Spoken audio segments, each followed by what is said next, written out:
আসসালামু আলাইকুম। আজকে আমাদের কাঙ্ক্ষিত সেই ভোটের দিন। 3টি কাজ করতে হবে আমাদের সকলের।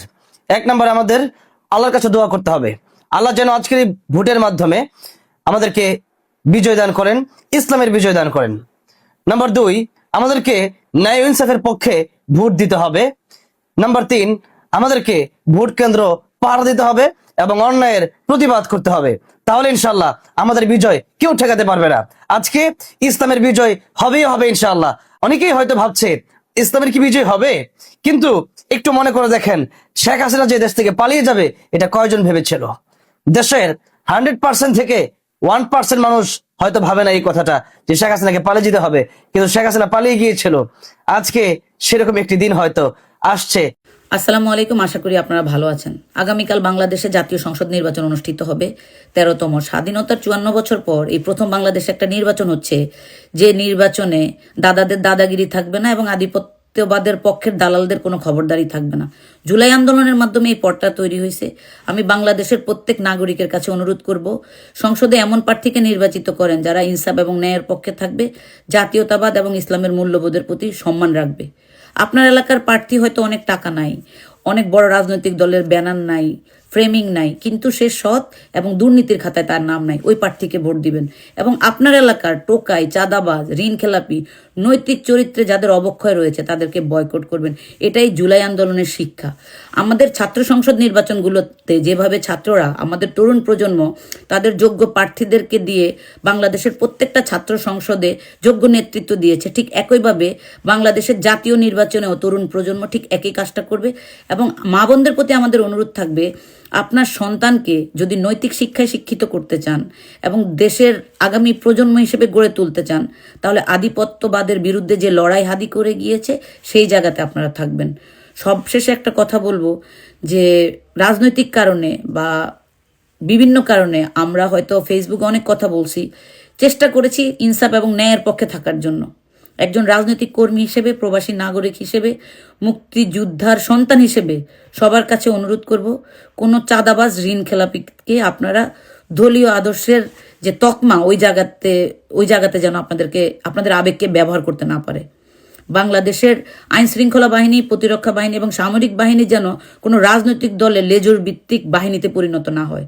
আমাদের সেনাবাহিনী, আমাদের প্রতিরক্ষা বাহিনী এবং আমাদের আইন শৃঙ্খলা বাহিনীর প্রতি যেন আমাদের সকলের সম্মান থাকে। তারাও জনগণকে সহযোগিতা করার জন্য সুন্দর নির্বাচন হওয়ার ব্যাপারে সহযোগিতা করবে। এটাই আমাদের স্বপ্ন। এই স্বপ্ন নিয়ে ভালো মানুষ, ভালো দেশ, স্বর্গভূমি বাংলাদেশ, এই স্বপ্ন বাস্তবায়নে আপনাদের সহযোগিতা চাই। ইনসাফ এবং ন্যায়ের পক্ষে থাকেন এবং যারা ইসলামী স্কলার বিগত 17 বছর ফেসিবাদের দোসরদের হাতে নির্যাতিত হয়েছে তাদেরকে ভোট দিবেন। আমি মামুনুল হকের পক্ষে ভোট চাই। এবং আরও রাজনৈতিক দল যারা বিএনপি বলেন, জামাত বলেন, প্রত্যেক রাজনৈতিক দলের মজলুম নেতাদেরকে আপনারা ভোট দিবেন। এবার সংসদ এমনভাবে তৈরি হোক যেখানে শুধু সত্যিকারে আইন এবং ন্যায় বিচার প্রতিষ্ঠিত হবে। ইনকিলাব জিন্দাবাদ, বাংলাদেশ জিন্দাবাদ। সবাই ভালো থাকবেন। আল্লাহ হাফিজ। আমরা যারা মুসলমান, আমরা ইসলামকে লালন করি, পালন করি। আমাদের জীবনের প্রত্যেকটা অংশে ইসলাম জড়িত, ঠিক কিনা? ইসলাম পালন করার জিনিস, ইসলাম বিক্রি করার জিনিস না। ইসলাম আমরা পালন করি, ঠিক আছে? এখন আমরা যারা সাচ্চা মুসলমান হইতে চাই, 5 ওয়াক্ত নামাজ পড়ি, আমরা হজ আমরা পালন করি, রোজা রাখি, কোরআনে যা লেখা আছে একজন সাচ্চা মুসলমানের যা যা করা উচিত সবকিছু আমরা করি। কিন্তু আল্লাহ তাআলা মালিক, সে নির্ধারণ করবে কে ভালো, কে খারাপ, কে বেহেশতে যাবে, কে দোজখে যাবে।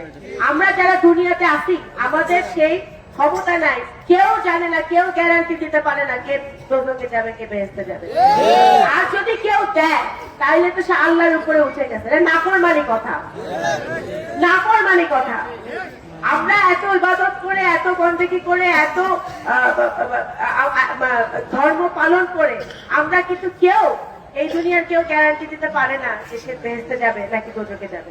তাই এই জন্য আমরা গ্যারান্টি দিতে পারি না দেখেই আমরা যখনই কারোর জন্য দোয়া করি, আমাদের যারা বাবা মা হারাইছে বা আমাদের যাদেরকে আমরা হারাইছি, চলে গেছে দুনিয়া থেকে, তাদের জন্য যখন আমরা দোয়া করি আমরা কিন্তু তাদের বলি যে আল্লাহ যেন তাদেরকে বেহেশত নসিব করে, বেহেশত নসিব করে, বেহেশত নসিব। আমরা দোয়াটা করতে পারি, আমরা মুসলমান হিসেবে দোয়া করতে পারি, গ্যারান্টি দিতে পারি না। সুতরাং এটা যারা করে তারা নাফরমানি কাজ করে। এটা আমি ছোট ছোট মানুষ হিসেবে আমার বুদ্ধিতে যতটুকু আমি বুঝি আমি আপনাদেরকে বললাম, আপনারা বুঝে নেন, বিচার করেন আপনাদের বিবেক বুদ্ধি দিয়া। আরেকটা কথা আমি শুনছি যে ঘরে ঘরে গিয়া ভোটার আইডি কার্ড আর বিকাশ নাম্বার চাইতেছে। মা বোনরা মনোযোগ দিয়ে শুনবেন, আপনারা মনোযোগ দিয়ে শুনেন। ভোটার আইডি কার্ড আপনার ব্যক্তিগত সম্পত্তি, ব্যক্তিগত সম্পদ, গোপন তথ্য। ভোটার আইডি কার্ড সরকার ছাড়া, বাংলাদেশের সরকার ছাড়া কেউ চাইতে পারে না, কেউ চাইতে পারে না। ইভেন বিদেশের সরকারও আপনার ভোটার আইডি কার্ড চাইতে পারে না। আপনি যেই দেশের নাগরিক শুধু সেই দেশের সরকারই আপনার ভোটার আইডি কার্ড চাইতে পারে, এছাড়া কেউ চাইতে পারে না। যদি কেউ চায় আপনাদের বাড়িতে এসে, এটা বেআইনি কাজ। এটা আপনাদের এখন সেনাবাহিনী আছে, পুলিশ আছে, তাদেরকে সাথে সাথে জানাবেন যে আমাকে ভোটার আইডি কার্ড এসে চাইতেছে, বিকাশ নাম্বার চাইতেছে। এটা নির্বাচনকে নষ্ট করার একটা গভীর ষড়যন্ত্র। এটা আপনাদের মাথায় রাখতে হবে। এটা কোনোভাবে আমরা যারা শহীদ জিয়া সৈনিক, যারা ধানের শীষের সৈনিক, সর্বোপরি যারা ওবায়দুর রহমান সাহেবের সৈনিক, আমরা জনগণের পাশে থাকবো, জনগণের সেবা করব, জনগণের বিপদে আপদে থাকবো, তাদের কাছে সাচ্চা দিল নিয়ে, সাচ্চা মন নিয়ে ভোট চাবো। এর চেয়ে বড় কাজ সব কাজ আর হতে পারে না। সুতরাং সেই কাজটাই আমরা ঠিক মতো আমাদের করতে হবে। আমি আপনাদের মেয়ে, আপনাদের বোন হিসেবে এতটুকু বলতে চাই, আমি সবসময় বলি, আমার আব্বা সারা জীবন আপনাদের পাশে ছিল। ভর্তি ইউনিয়নকে সে কম দেখে নেয়। ভর্তি ইউনিয়নকে লস্করটিয়া তার জন্মস্থান। এই ভর্তি ইউনিয়ন থেকে কিন্তু আপনাদের অন্য আগের যে সরকার ছিল সেই সরকারের এমপি উপনেতা কিন্তু এই ইউনিয়নের ছিল, তাই না? তারপরেও কিন্তু ভর্তি ইউনিয়নের প্রত্যেকটা গ্রাম, প্রত্যেকটা মানুষকে আমার আব্বা তার হৃদয়, তার মনের মধ্যে স্থান দিছে, এবং লস্করটিয়ার চেয়েও বেশি ভর্তি ইউনিয়নের মানুষের জন্য সে ভালোবাসছে, তার জন্য করছে। সুতরাং সে পড়ে গেছে, কিন্তু উনি চলে যাওয়ার পর ওনার সন্তান হিসেবে আমার দায়িত্ব আপনাদের পাশে থাকার, আপনাদের জন্য কাজ করার। সেটা আমি করতে চাই। আপনাদের এক একটা ভোট, এক একটা ধানের শীষের ভোট আমাকে, আপনাদের মেয়েকে, আপনাদের বোনকে আপনাদের জন্য করার সুযোগ করে দিবে। আমাদের সালতা উপজেলার উন্নয়ন করতে হবে।